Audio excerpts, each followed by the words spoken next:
Hi there, hope everybody is doing well. So we will continue with the molecular biology series. This is the 10th lecture and we'll be covering here telomerases and how they generate the ends of the eukaryotic chromosome called as telomeres. As we have already covered in molecular biology lecture 2, the structure of a chromosome in eukaryotes, we know that in eukaryotic cells, the chromosomes end is called as telomeres, and they are characterized by short tandem repetitive sequences.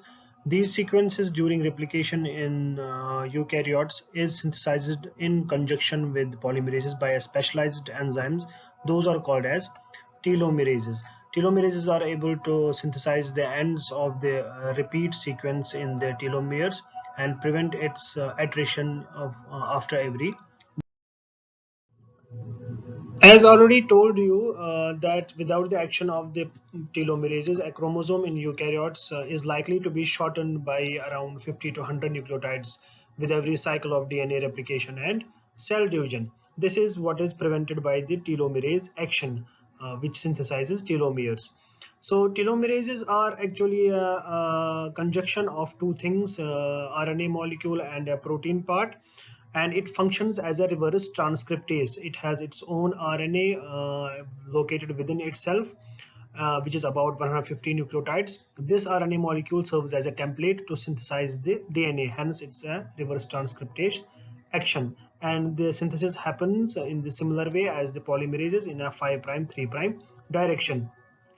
The RNA which is present in this telomerase is about 1.5 copies of the repetitive sequence, as you can see in the picture.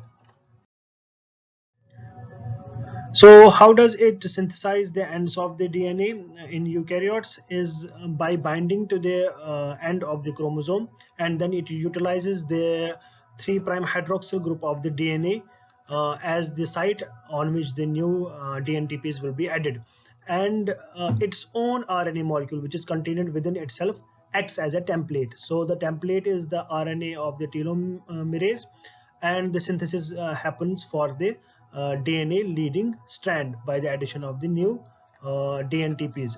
And once it does so, it then realigns itself, repositions itself, and then causes the extension in a similar way. So this goes on until this leading strand is extended to much higher length. Then the polymerases will come and do the synthesis of this strand and make the duplex of the DNA at the end.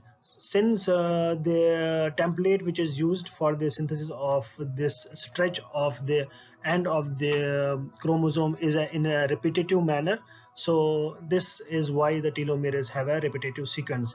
In humans, the repetitive sequence is CYAX. Y is usually 3 to 5 and X is also 3 to 5.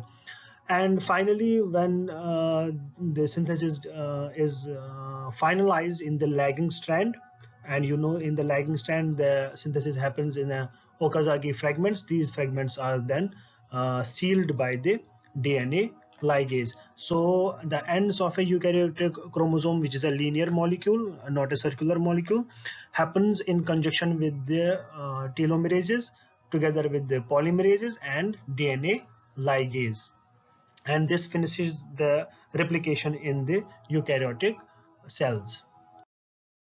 So this was it about the telomerases and how they synthesize the telomeres. In the next lecture, we will be discussing the machinery of a transcription. If you like the contents of the video, you can order the book Molecular Biology and Biotechniques from Amazon. It's available both in Kindle and paperback format. And do subscribe to my channel for further videos which I will upload in due time.